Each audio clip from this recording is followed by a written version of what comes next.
born this way. Anyway, are we sure we're not trespassing? No, we're fine. Are we sure we're not trespassing? I said we're fine. See, that's why we're not looking down there. Look, if you had something so valuable to you, you wouldn't put it in the bottom of the hill in the people. The time capsule would be at the top. It's just because even if we find the time capsule and send it to Nottingham Post, they won't be liking the way we got it. It's a crime, you know. And BBC, don't forget, we're going for local and national recognition. Don't really need reason coming here. Oh, look, I saw panicking. I said we're fine.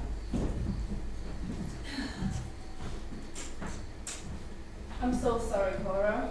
That's not the only reason. You said this belongs to your family. Wow, it must have been amazing growing up here. I didn't live here for long. You know the story of the place. But I didn't miss it though. But I'm also here for the journalist portfolio thing, just like all of you. So it just was the most convenient thing, really. Oh. Well, pardon your convenient idea, Cora, but just for the record, it was actually my idea to come up here. Why do I feel like she doesn't have so many friends? Cora's family owns the place. Why did we have to come up here in the dark? Where's the fun without a little darkness, Rose? You and your little friend can start a fire. If you're so keen on seeing the light. What about you go sniff about, Chris, while we sort this out? Anyways, not everyone knows everyone. Rose bought James, I bought Rada, and quite honestly, we don't need your negativity. Fine, but I'll have my name first on the article. Oh, and start a fire. It's going to be a long night. What? Oh! You want me to rest nicely. Well, yeah. I pray, prithee, Anna, light the bloody fire. Is that better? It's a start. Oh, and don't come screaming to me when one of you sees a ghost. This place is full of them.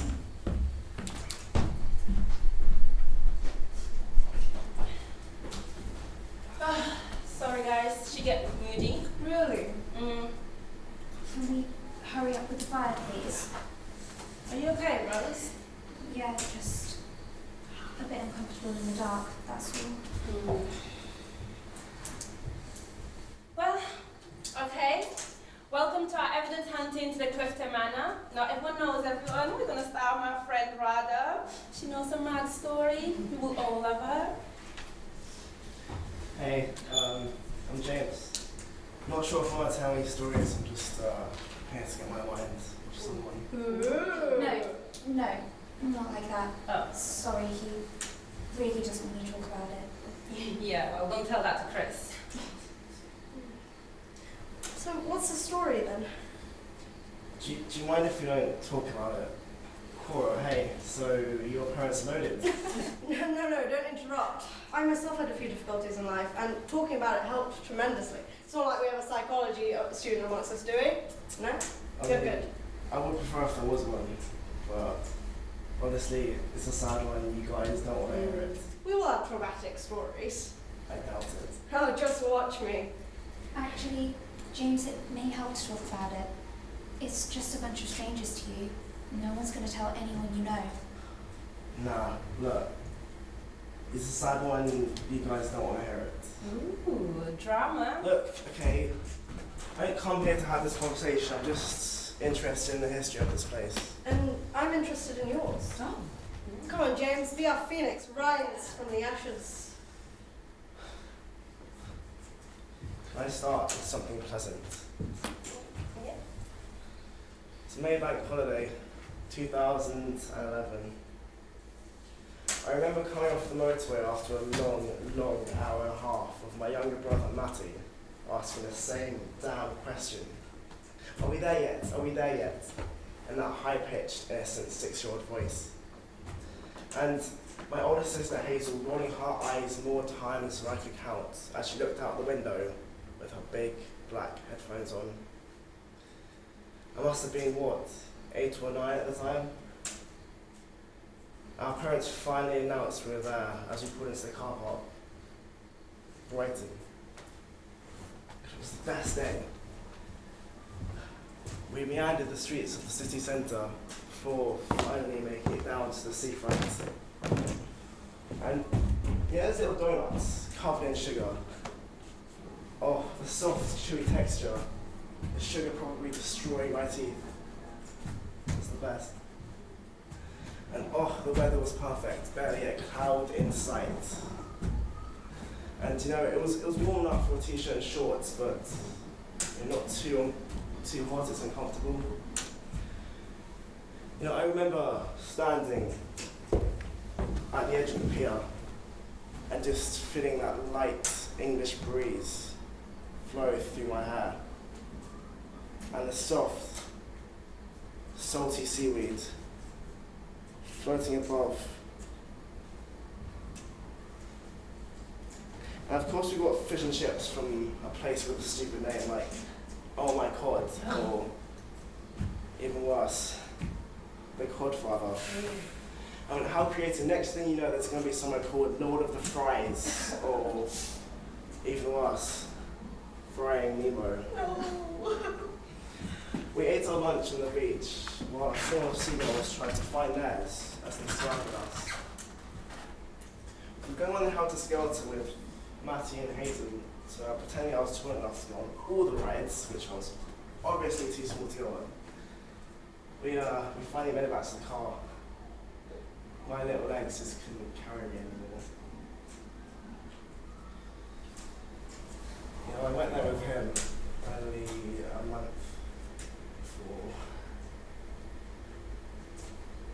I remember our first date, December 18th. We were in year 9 when we first started dating. We've been best friends for so long. We went to Winter Wonderland and oh my god, it was freezing. We got robbed by literally every single stall. I mean, it was insane. And of course we went ice skating. That was a must, but I'm happy you guys didn't see that because I can't ice skate for my life. And oh my god, okay guys. You know the stool where like, you know, it's like the tin pyramid and you go try and like throw something at it and fall over? Yeah. Archie did that and okay guys, I'm not a very tall person, but he won the most gigantic panda. I mean, it was the size of me, I'm not even joking. It was massive, honestly. And of course, we got the best hot chocolate in the world. I was floating on air. But it was also the most expensive in human history. I mean, deep breath for this, £6. Oh god. Each. £6 each. I mean, what is that about? Well, after a long day of spending a lot of money, we finally went back down to South London, back home. My little legs were just exhausted again. It was nice to have that familiar feeling back from when I was a kid. There was one thing I learned about that journey though. The Central Line. It's vile. I pity anyone who has to go on that on a daily basis. I mean, it is just gross. Good. And we got home, put on the Polar Express with some more affordable hot chocolate. And after being asleep within half an hour, you know, I haven't told anyone this before, but I woke up, must have been 3, 4 in the morning. Archie was fast asleep still. And I froze, because I was scared for a second, because there was something, or someone, a shadow in the corner of the room watching me as I slept. I couldn't breathe.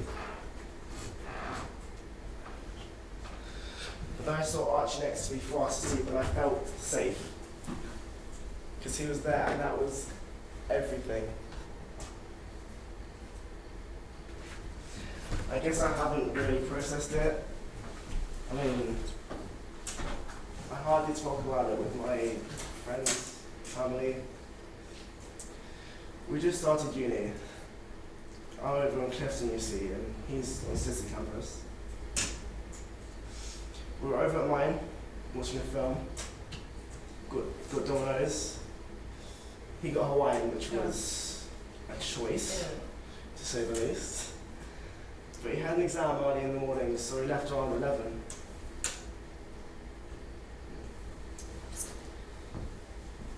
Yeah, he never made it. It didn't even make it to the hospital. I remember seeing so many flashing lights outside my window.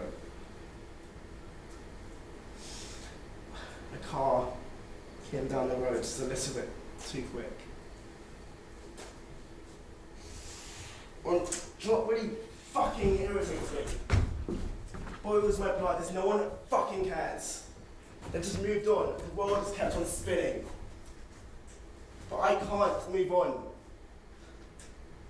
That murderer just got away, just disappeared off the face of the earth. Just like that.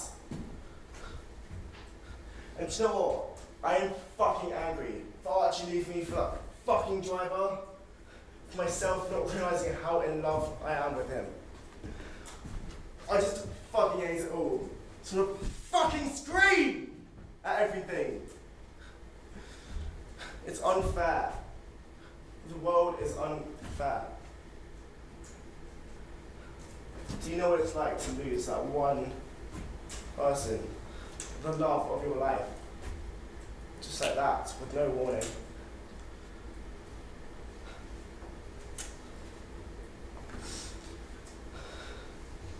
Look, I'm sorry I'm a miserable person.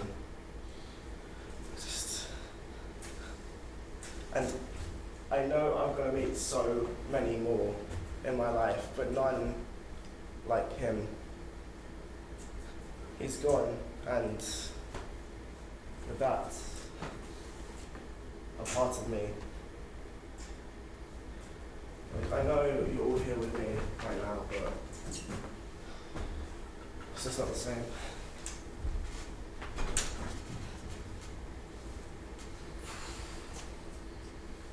Well, that was Johnny.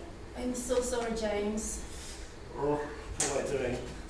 Party hasn't even started. I'm so sorry, everyone. No, we are sorry for pushing you. Any nicer inside? You know, there's something about you. I can't quite tell what it is. It's just something about you. There's something about this place. What? It's true, isn't it? There's been way too many sightings of dark figures luring the innocent up here. Nah, you're just a bully, Chris. Oh, well, I can tell you this one story about a No one needs to hear it. Tell him yours instead then. I know you want to. I don't want to talk about it. I actually might have a better story. I have one to tell as well. Yeah. Why is it so dark? But of course it's going to be dark here, Rose. It is the haunted hill. All I'm saying is we have plenty of wood for the fire, and I'm sure no one's running away anywhere. Why don't we start with Chris's then?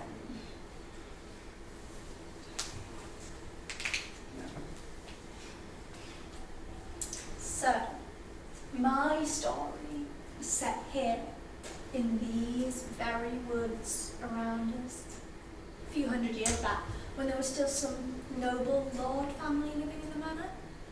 Well, one of the lord's sons, Edward, I think his name was, or maybe Edmund? I don't know, some stupid old-fashioned name. Anyway, when he was a boy, he liked collecting bugs and spiders and other things to make your skin crawl. Well, one day he was out by the woods collecting these things when he saw the groundskeeper come running out the woods towards him. His face was sheet white, and he was screaming bloody murder. He grabbed Edmund by the shoulders, shaking him, saying the same thing over and over. Dead things in the woods, dead things in the water, dead things in the woods, dead things in the water. Well, when the Lord of the Manor found out, he had the groundskeeper sent away, and they never spoke about him again. But Edmund never forgot. He never forgot his final warning, and he never went hunting for bugs in the woods after that. Well, things go on as usual for a few years, until Edmund's 16 or so, when his dad decides they're all going on a family hunting trip. You know how posh weirdos like to go hunting? Well, they were going to the lake, past the woods, to hunt for ducks. Ducks, thought Edmund. Why did it have to be ducks? Could have been pigeons or rabbits, but no. They were going through the woods to the water to hunt for ducks. And so they all set off. His dad, his brothers, his cousins, uncles, a couple of dogs, through the woods to the water to hunt for ducks. And at first, everything seemed lovely. Birds were singing in trees, squirrels were scampering about the leaf litter. As they walked, though, Edmund began to notice things. Small at first. Spider shriveled in its web.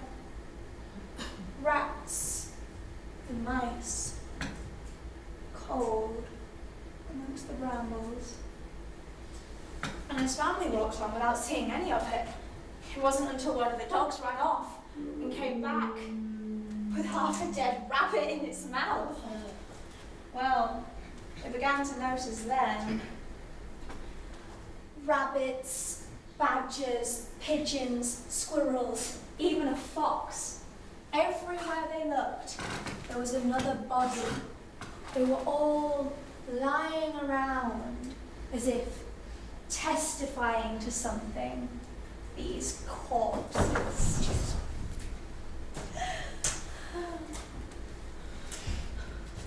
Maybe it's wolves, one of his brothers suggested. But there hadn't been wolves in England for hundreds of years. It's more likely to be poachers, said another. But what sort of poachers left the animals behind? Well, whatever it is, we'll find it, declared the law. We'll forget about ducks. We're hunting monsters now. So they kept going. As they walked, a mist began to descend. Edmund suggested they should turn back. The others wouldn't listen. So slowly began to lag behind, hoping to sneak off back to the house. He was just about to turn around when he slipped and he fell down a steep slope. Now, luckily, his fall was broken by something soft. A huge dead stag, gash across its stomach, blood still oozing. Well, he grabbed his gun and got back to the top of the slope as quick as he could. But when he reached the top, everything looked different. He couldn't see his family anymore. Had he come back up the wrong side? He looked down, but he couldn't see the stag. Just the mist. He told himself, I can't see it. It's the mist. So he kept going. Back in the direction that he thought was home, but the mist was so thick he could hardly see. And every now and again, just out the corner of his eye, he'd see shapes moving, shadows. At first, he thought they were his family, so he tried calling out to them, "Help! Help! Help me!" Slowly though, the shadows got closer. He began to realize they were not his family.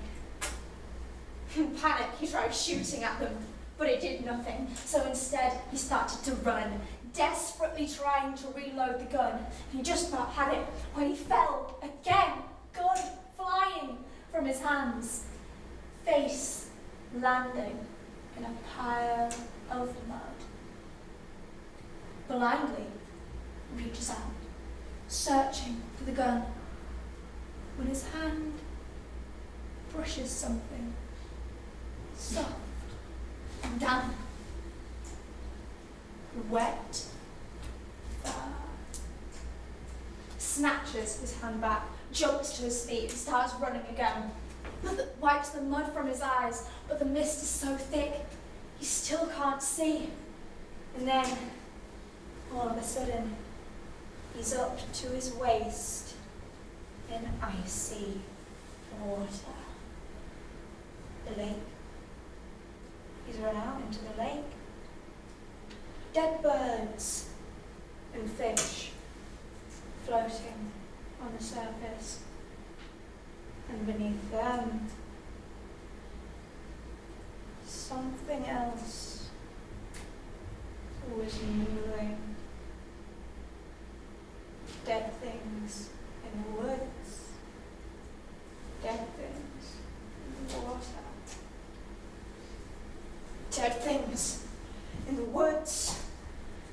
Dead things in the water. He pulls himself back onto the shore as the things start snatching at his ankles and runs along the pebbled beach.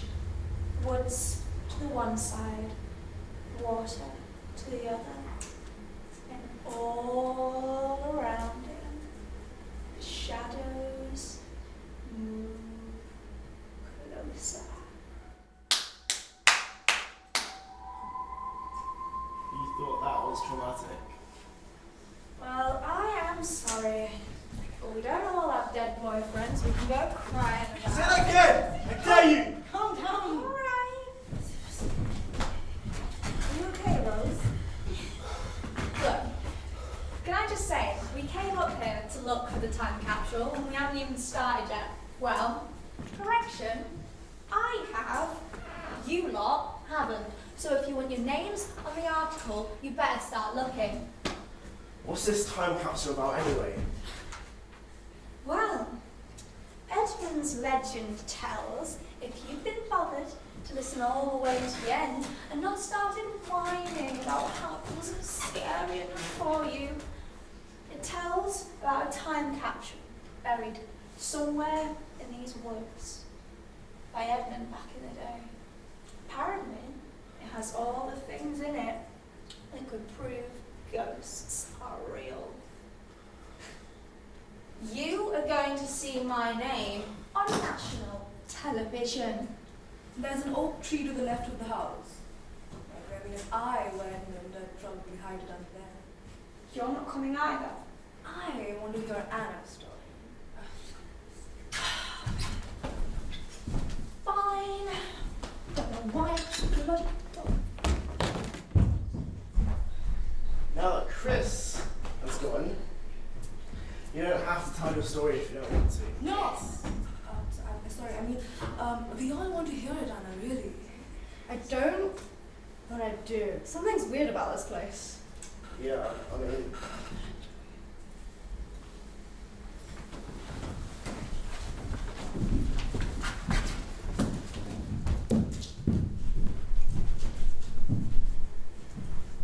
So we're telling our weirdest stories here.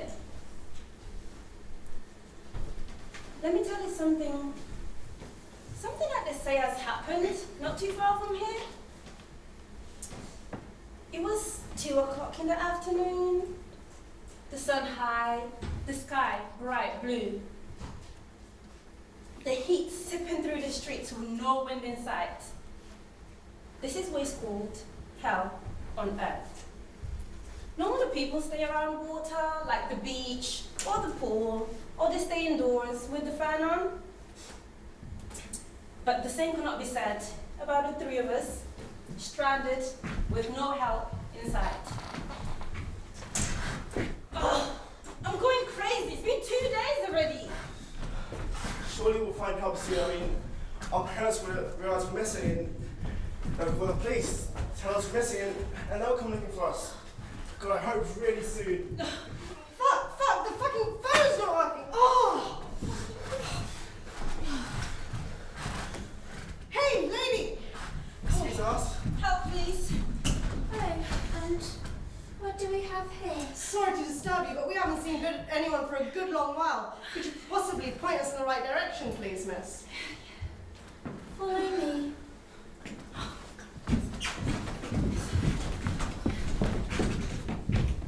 Where did this come from? Wasn't here before. Like 2 days and what's this?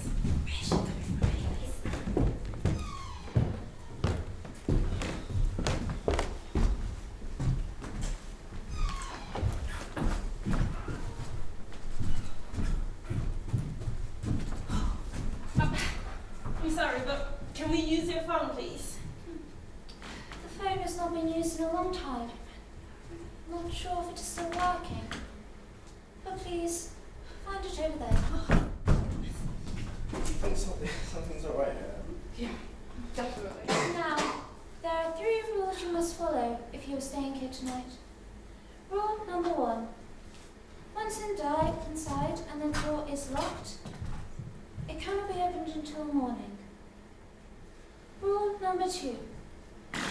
If you hear anyone call your name that is not any of you 3 or me, do not answer it, no matter who is calling. Rule number 3. I will open the door at exactly 7:30 in the morning. No one else. What if someone else does open the door? Yeah. In the morning, I will take you to the bus stop, and that will take you away from here. Once we have left the house, under no circumstances are any of you taking the walk back. We will walk until we reach the bus stop. You poor children. How long have you been out here for? 2 days. Look, I'm sorry to ask this much, but could we maybe have some water? Please. I cannot help you. Have you been without food and water for 2 days? Oh no, we were on our way camping when we got stranded. We had our savings yesterday. I'm sorry. Is everything okay? Can we get your name, please? Yes. Surely. Everything is okay. It's just that you remind me of someone I used to know.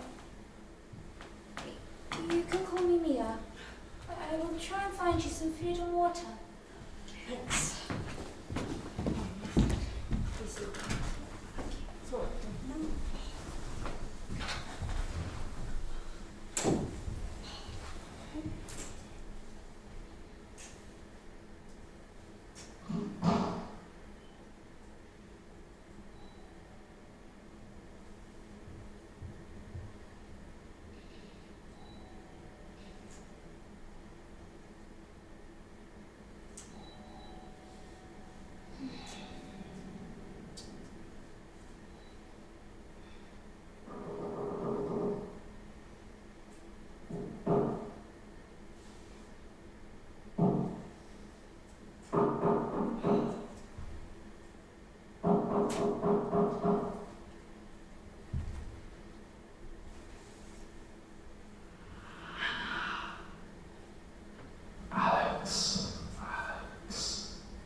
You guys can hear that, right? Yes, it's creepy as hell.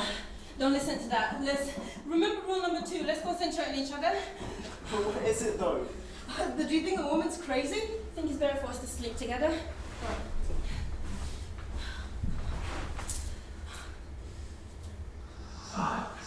It's me, your brother. Don't you recognize my voice anymore? Please, open the door for me, brother. No, Alex, what are you doing? He went to Canada years ago. Obviously, he's not here. Guys, What? you open the windows.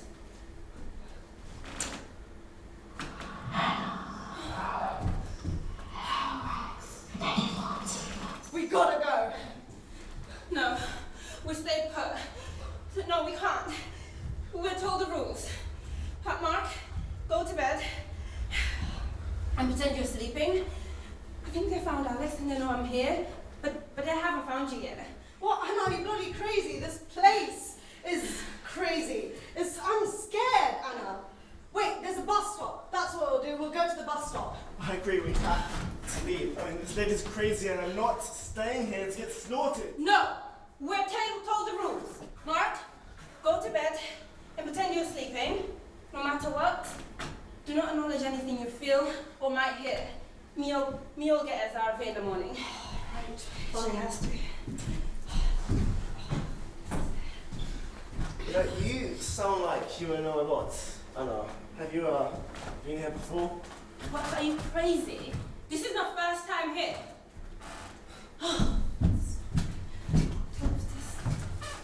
I'm out here.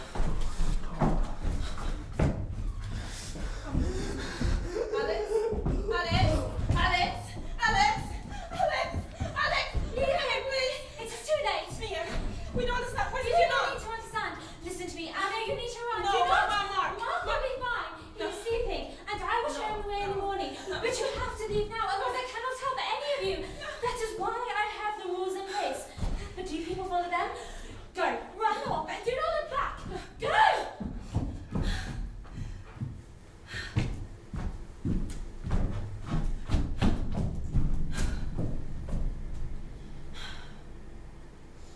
I did not look back. I was running an impossible distance with nothing on sight, but I did not dare stop. The only thing I knew is that she wanted to live so badly. I ran into a busy street then, trying to look at the people, trying to smile, but I was panting.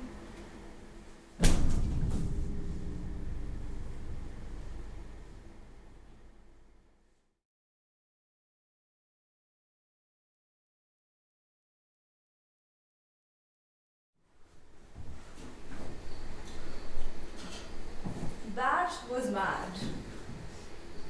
Yeah, sure, it happened to, No judgments here, Anna. You know I like haunted places. Yeah, I think it's mad, but are you alright? yeah, sure.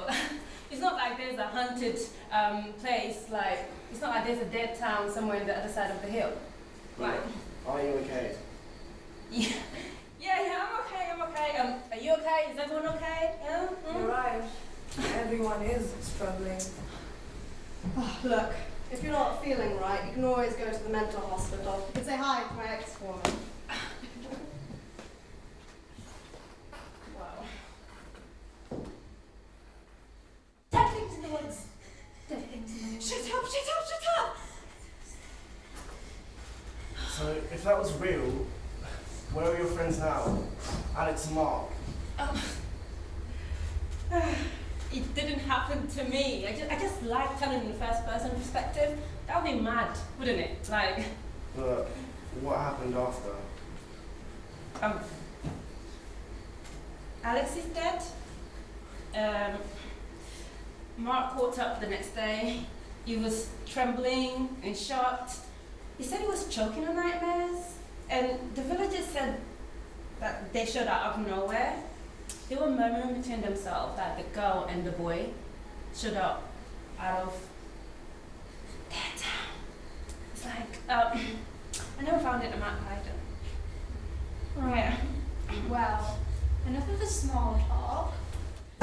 Look what I've unearthed from under the tree. You're right, Colorado.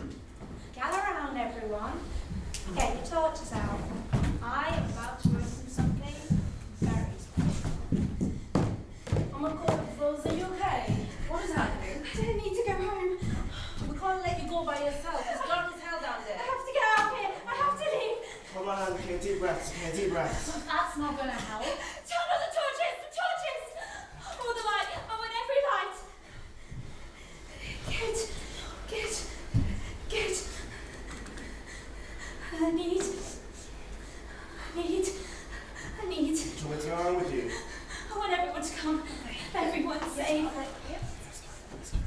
I can't take another step.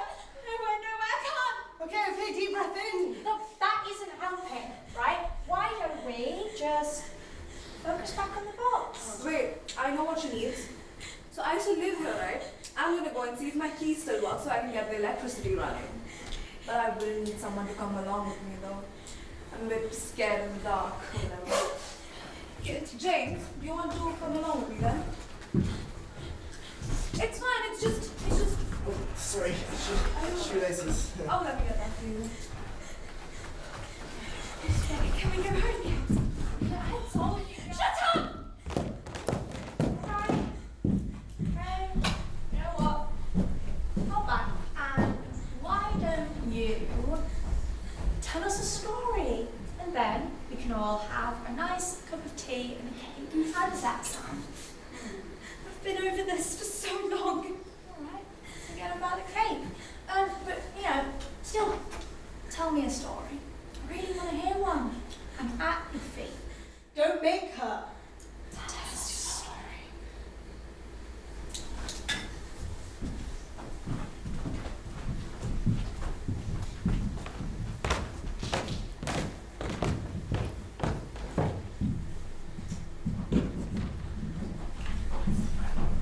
You told Mum and Dad we'd be in the back garden. Camping. Like always, I was left in charge. We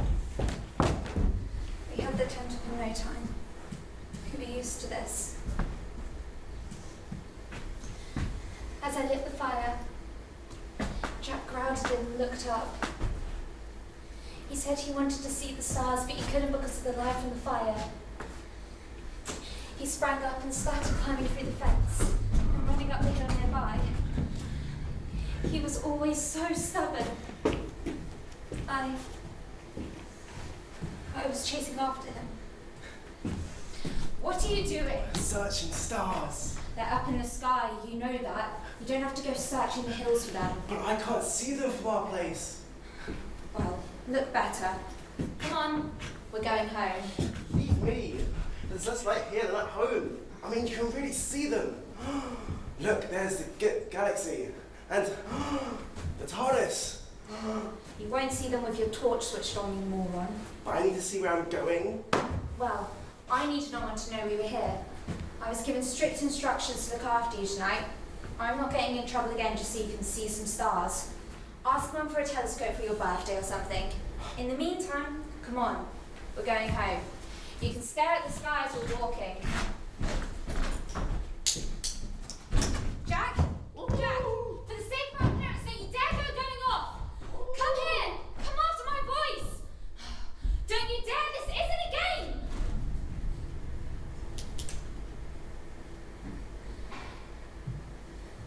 I was following him into the forest. But the deeper I went, the quieter his footsteps became. The trees were blocking out more and more of the faint light that was coming from the stars, and it was the type of darkness where you can't see where you end and where the outside starts. It stops being outside. It seeps into your skin. You shiver and keep looking around, gazing your eyes out to find that fine line that proves that you still exist. Because you can't trust your senses anymore. You can't feel yourself. You have gone blind, without a chance of noticing anything coming towards you, and you panic as nothing crawls further from your skin to your skeleton. You feel like a bodiless soul floating somewhere. All your instincts scream at you to get out of there, get to the light! Have you ever experienced real darkness before? That was my first and last. you are. What the hell are you doing running off like that? Were you looking for your little sibling? I was looking for him too. Einstein. I have Come no here. idea what you're talking Give me about. that thing. I overheard you shouting. I assumed you were looking for someone. Want a hand? 2 pairs of eyes better than one. Yeah. I guess. Don't get me wrong. I don't usually go accepting help from strangers I met in the forest. But I was panicking. I was desperate. I felt... He's always doing this, running away. Yet it's always me who gets the blame for it. I should have been more responsible, kept a closer eye on him. I mean, someone else could really look after him for a change. But no, it's always me. Good. Sometimes it would be easier if he wasn't! Here? No, of course not. I don't mean that, just not always my responsibility. That's all.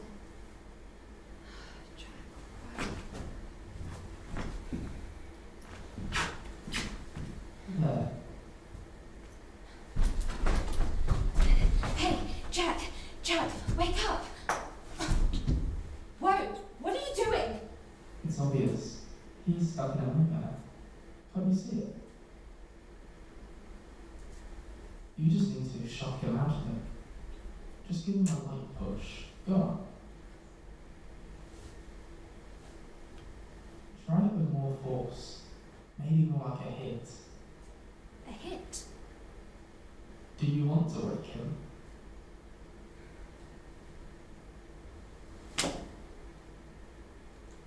Harder. More power. Shout at him. I don't need this right now. Kick him. Jack, I really need you to wake up right now. Come on! What, are you trying to get me into trouble? Do you just want to be found here and then what? Have Mum and Dad go mad at me again like they always do? God, what is wrong with you? Can't you just wake up? Get up, Jack! Wake up! God, what is wrong with you?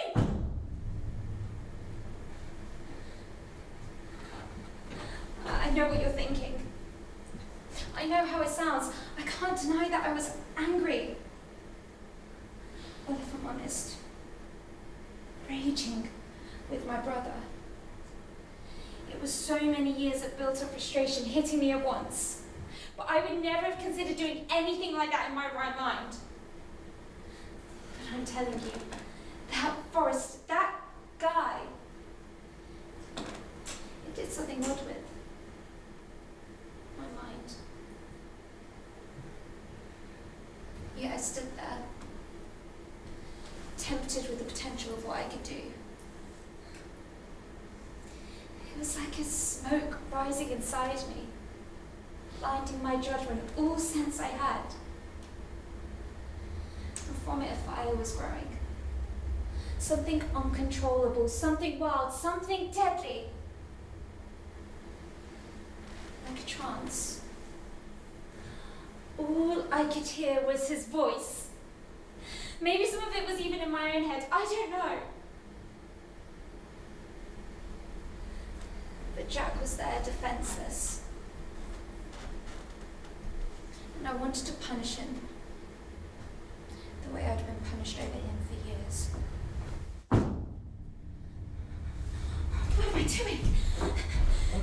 Hello? Hello, Rose? Shh, Jack, don't worry, I'm here, okay? We need to get you out of here, okay? We're going to get you home. Shh, I'm so sorry this has happened to you. Help me get him up!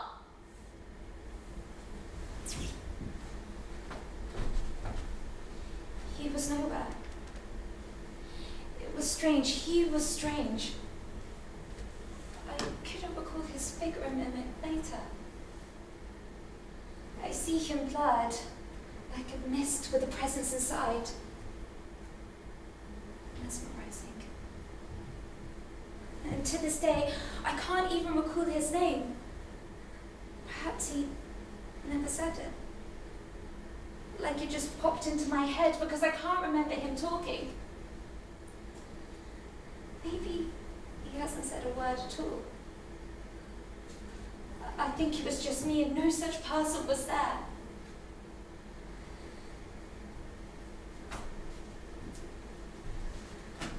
I eventually got him home. It was a broken arm and bruising all over his body.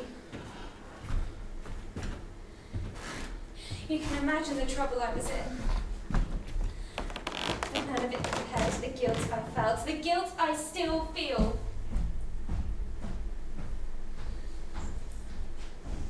The first time I told anyone about the boy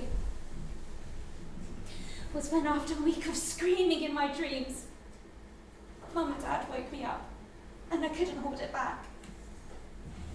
I screamed about a boy coming after me in the forest. But they still didn't know about what I saw had happened to Jack that night. I tell it that way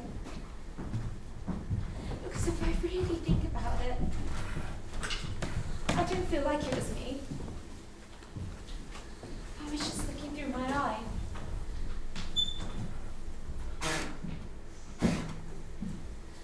I ended up at a psychiatrist. Eventually calming down and pretty much forgetting about it. That's why I didn't want to come here tonight. Strange things happen in the woods when the lights go out. Damn, we're messed up. Yeah. Tragic, truly scarring. Where was this, Rose? Up this hill, actually. Couldn't see a thing. Sorry, I couldn't get the electricity running, but I found the toilet if any of you want to go after James. Right then. Let's open the box, finally. Finally.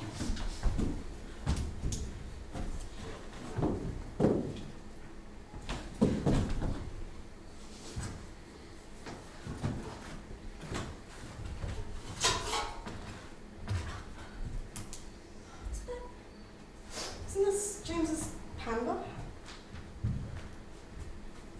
My necklace. No, everyone listen to me.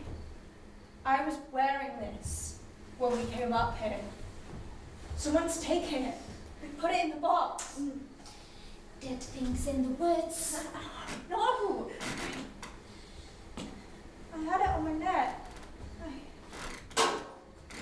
How? I don't feel so good. I'm sorry, Rose. I know you like freaking people out. But you can't say anything spooky and happening here. For this to be the haunted hill is very dead. Pardon the pun. I'm sure you lost it somewhere. This is just something that looks No. You don't have anything in there. That toy doesn't belong to you. Why is that? I don't know. Here's Jack's astronomy book. Brother, you're acting awfully suspicious.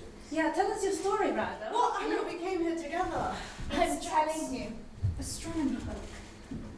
I was wearing this when I came up here. She's taken it and put it in the box. No need. Tell us, why have you brought us up to this haunted hill? The box was sealed, Chris. Shut up. No, I'm not shutting up.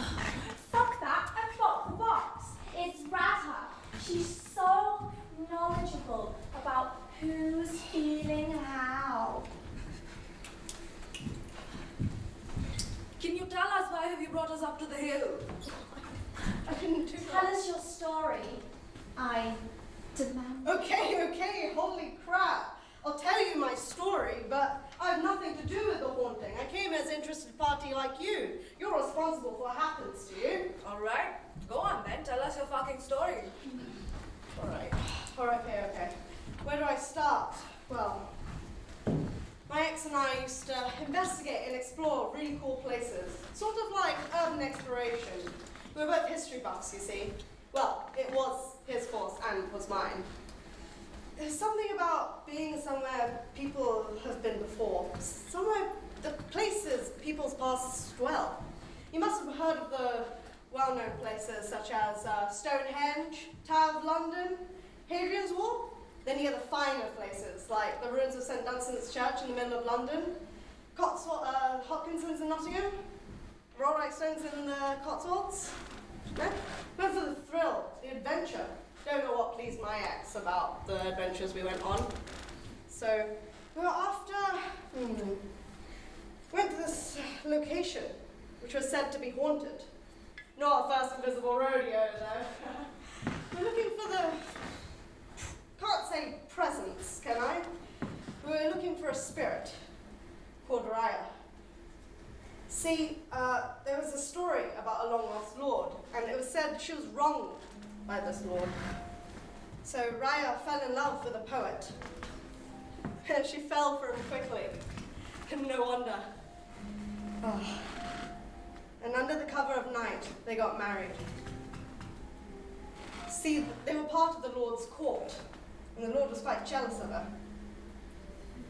So, shortly after, they were summoned by this Lord. And they say the lover was murdered on the spot. Jealousy. Not like the Lord could have married her. It wasn't his intention. On second hand, he might have just been an awful prick. Oh. She, heartbroken, denounced the Lord, cursing him for generations to come, to suffer at her hands. Shortly after, she was on the run. And after miles and miles, she collapsed from heartache, finding her death. See, she was trapped here. It was said she was trapped here from cursing the Lord. So, me and my ex went to find her. So, we went to the place she was trapped, and nothing there but fields. We camped overnight, nothing. So, we felt nothing, saw nothing. We just went home. You know, usual, university, Clifton, city, back home. Oddly, a couple of days later, my boyfriend was asking me what year it was, what time it was, who I was. What is NTU? I was just like, I was so confused. All I could feel from him was frustration and anger. I talked to his parents, his friends, referred him to support services. One time he started having tantrums and threw things around. I was scared. I stayed away from him for 6 days. It was quite an achievement, since he was quite adamant with trying to see me. So 6 days went quiet. And then one evening, outside my flat door, I had a knock, then a thump. And then, worried, I opened the door and it was him. And he grabbed me by the neck and started smashing my head against the wall. My flatmates heard all the commotion, rushed down and struggled to get him off me. Next thing I know, I awoke in hospital, just about having survived. They assured me he was sent to the mental asylum. They assured me I was safe. And shortly after, I started losing time, more than before. Like one moment it was morning, and the next it was night. I went to numerous doctors, therapists even, them telling me that it was just physical damage, nothing mental health related. And I said, well, that's brilliant. Did you hear that? No? So, I didn't quite agree with the diagnosis, you see. They didn't have my medical folder with my past results. So, I was losing my friends. I was losing track with my course. My tutor was struggling to keep me in the loop, bring me back to reality. Then I got one thing right. Just finish my year, and then I pretty much disappeared for the summer. Sitting at home, staring out of my mind while a word storm was going on inside. Not the thoughts, but a sort of presence, an intangible presence. Take me back. I have to see, find it, taste it. Please, I want to see it. I don't think we found Raya. It's a young man's voice I around me. He says his name is Archie. He tells me these sweet nothings in the night and old stories in every quiet moment. You see, I'm not saying it's a spirit. I don't know what I want to tell with this. That's right, stop accusing me. It's a lovely story. Do you think he was a poet? Oh, I would have loved for him to be the poet. Sounded like an amazing man. Oh, that is amazing. Do you have schizophrenia then? No. Judging from my past diagnosis, this is my DID coming back. Awkward it can be, I give you that. But I feel if I talk about this story enough times, it'll be less of a burden for me. Stop being so nice to her. She's done something to us, I swear it. Did you say Archie? Wait, Archie? Yeah, why is that important? James's boyfriend was Archie. Actually, where is James? He's in the James? house. James? James? See? She's a liar. She speaks to ghosts. Where do you know your story from, Chris? I don't care who knows what story where from. Where's James? I don't know. He should have been back from the house by now. Agreed. It's Rat Hot! She's made a pact with the ghost. Stop it! Who was last with James? What? It's her. Stop shouting! I swear it! You've sworn a lot, Chris. How's my necklace in there? Where's James? What is happening? Are you a witch? Guys, what is happening? You said that Rat Hut froze looked at the haunted hill. But it wasn't. It was you, Chris. I don't know why you're yelling at me. Yeah. You took us all up here tonight. You Yeah. could have done without this nightmare trip. You went to find the capsule by yourself. Why did you bring us here? Exactly. No. Tell us. I thought you were. Well, you were my friend. What? Oh, come on, No, Chris. bloody mean it, Rose. No, I thought you would be a laugh. You know, scare you all a bit. Don't know what's going on anymore. I promise. I'm scared. Dead things in the woods. No, all I'm saying, we haven't heard her story yet. Well, if you insist. The story of a little girl begins when her father dies of a heart attack. And then shortly after, her poor mother follows him by taking her own life. Then it was just the girl and her grandfather. Dadu, she called him. Month passed by, and then on her 8th birthday, Dadu decided to surprise him by moving away from the hubbubs of the streets of London. Like that helped anyone. As Dadu was a descendant of a long-standing, but now broken, noble family, Dadu and his little Cora easily moved into their family home, the infamous Clifton Manor. You are going to love it in there, Dadu said. A change in scenario is exactly what you need, my darling. You'll make so many friends there, you'll almost have no time to remember your parents. You'll be smiling once again. To think he actually believed I would forget all about Ma and Baba just because I made new friends was frankly pulling it a bit too far. But he was right, you know. Partially, at least. I did make new friends. Oh well, just the one friend, actually. So my story, like you all wanted to hear, begins on my very first night at the Clifton Manor. When him and I met for the very first time. So Dadu had just put out the fire and left me to sleep, but then I heard this god-awful screech.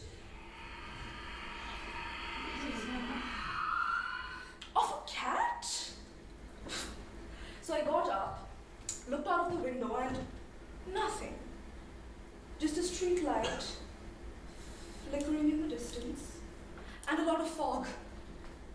So then I tried to sleep after that. But then I was woken up by this warmth around me, really, really warm. The fireplace was on the right, and it was on. But Dadu had put the fire out. I looked to my left, trying to see if Dadu came back to check on me, and then just decided to fall asleep on the chair. But no, it was him, you know. My Uncle Eddie, tall, pale-faced, almost shining or glowing against the dark interior of the house. Do I know you? You're getting so cold. If I didn't know any better, I would think you were a corpse. A tiny little corpse. Oh, it was so nice to have a friend, a lover, a family, rather. Dadu was right. I did forget all about mine, Baba. I had Eddie. Although he claimed to be 16 years old, his aura, his vibe, if you may, felt ancient, older than Dadu even. And he said that he knew my Dadu, and his Dadu, and his Dadu, and then somewhere down the line, it was his Dadu. But Dadu did not like Eddie. He said he can't see him. And that was funny because Eddie never came out in front of him. He was shy or whatever. But oh, we would go on such great adventures, learn something new every day. He knew how to tie shoelaces, how to braid my hair, how to make the most delicious sandwich, how many stars are there in the sky, how many animals are there in England. And he would tell me about how these animals suffered, not because they were alive. Eddie knew how to skin these animals to release their pain. It is important to help them, he said. And of course I always nodded, because Eddie, after all, was always right. He had a little collection as well. Little things from the little people he's helped before. This is what was keeping him feel human, he said. Something I thought was rather clever after he taught me how to tie these different knots, how strong to do them.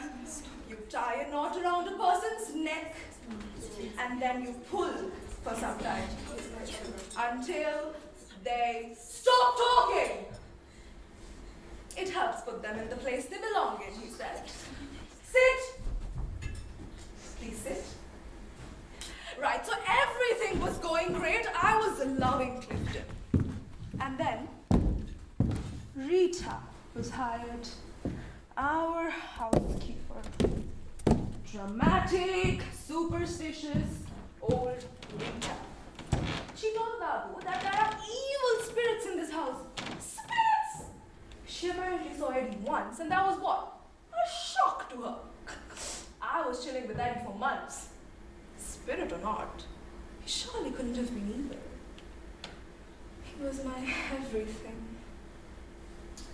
So Dadu, of course, completely dismissed Rita. Why would a man who did not even believe in God for 60-odd years suddenly believe in spirits? In evil spirits allegedly tormenting his tiny sunshine of a granddaughter. But Rita continued bothering us.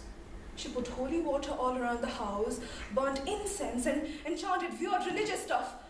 Now, who wouldn't get bothered by that?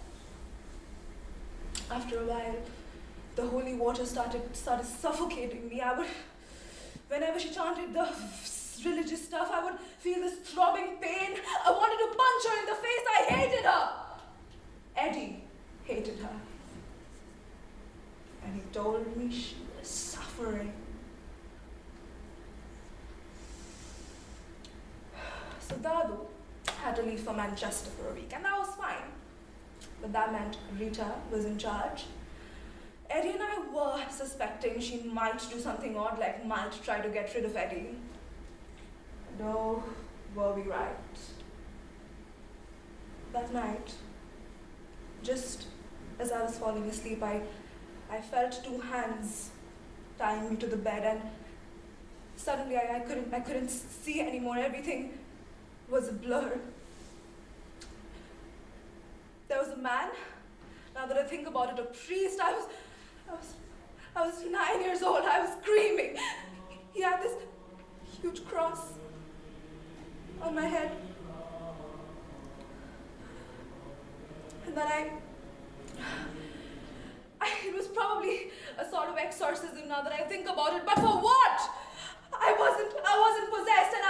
fucking Christian. And who's to say Eddie was Christian at all? I started spacing out after this, and that's when I heard the priest leave saying something like I will wake up as a new person. Maybe I did wake up as a new person.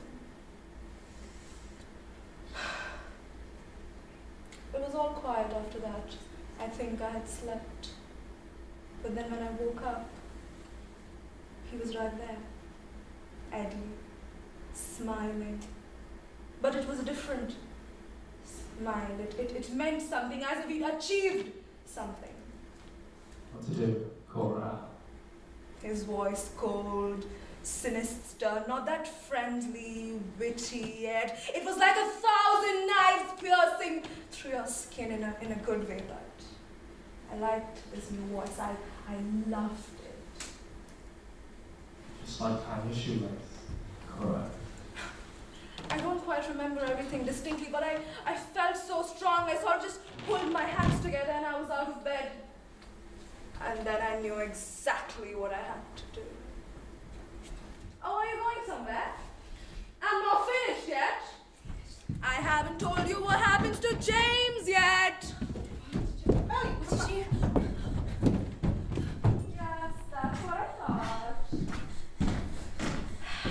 The next thing I remember is Rita on the floor, a rope around your neck, just like you tie a shoelace. I never saw Rita after that. Eddie said she went where she belongs, and of course, Eddie was always right. But a part of me always thought she ran away. Her dead body, I mean, somehow I imagine it running away. I didn't do anything to it. It ran away, and no one ever bloody saw it. Eddie said I'm a part of him now. I still don't know what he meant by that. But then, sadly, that was also the last time I ever saw him. That night, Nabu came back and announced we were moving back to London. Just under a year in Clifton, and it changed me. Clifton Manor changed me. Eddie changed me. I went back to London. I went back with a person with a motive, almost. And since I might have put Rita to a better place, I often find myself feeling this urge to put struggling people in a better place. A place where they truly belong. Did you put James to a better place too? As Eddie used to say, and I was missing him so much. But I didn't disappoint him. I hope, I know I helped a lot of people, a lot of animals, even find their true sense of belongingness, just like I once did. In young Uncle Eddie's shadows. Oh, these 12 years I have been aching to come back to the Clifton Manor to see my dear Edmund. The time was never quite right, you know. And then sadly, after I had to send Dadu back to his better place, poor old man is struggling really. The hell? She just confessed to murder. More than one. Of course I have. What were you expecting? Just like so many of my ancestors have. Just like that Edmund you're all so familiar with would have wanted. So now, I'm back. Partly because there are some things left in half. Eddie's unfinished hunting of a sister and a brother chasing stars in the forest. Unfinished killing of a boyfriend and boyfriend. Now ticked off on the list.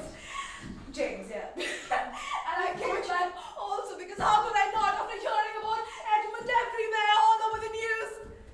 That Clifton had become a terror town. Unexplained sounds, knocks, small deaths, animal carcass sightings on the streets, people going missing. How lovely! It could only mean one thing. My dearest Eddie, my uncle, he's back. And he needed his shadow. So I have already been instructed to finish some people that he didn't quite want to deal with. The girl who escaped dead town. The fool narcissist who came after Edmund's treasure. She can't be that dangerous. She killed James. How did this Now happen? what one. You said your story wasn't real! Are you scared? You can't fight it. Suffering is deep in your skins, in your minds. With all these horrible stories you just told everyone, why would you like to live on? Eddie and I are only here to help you all. Get away, guys. Let's run. It's so dark down there! Right, go on, run. How about I count to 10? No! Just run! Just saying, Eddie and I used to play hide and seek every day for months, and I might just know all the best places to hide. And so does Eddie. Now, thank you all so much for coming. But I'd like to give a little head start to our prayers. Shall I say victims or prey? And now, since everyone is so trapped here, who else is struggling?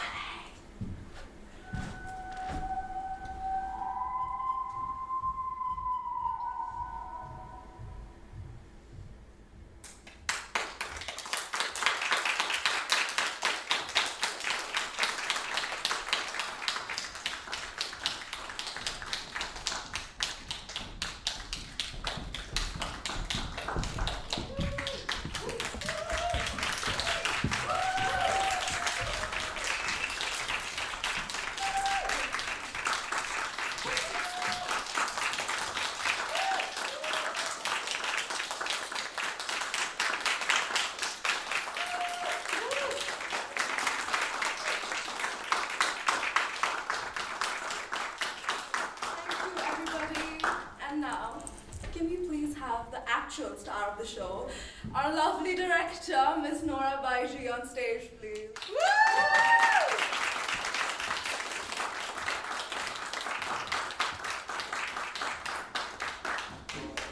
We've got a new microphone. Well, thank you everybody for coming, and yes, it was just an absolutely amazing time with all these people. Thank you very much for Robin for all the lights and for the guys doing the recording tonight. The most amazing thing I would say is this story was nowhere 6 months ago. Why am I doing this? This story was just started in October. In 3 months, each individual person in this cast created their own little stories, and then we tied them together, and in 3 months we prepared for it for you guys to see it. So we really hope you liked it, and thank you for coming.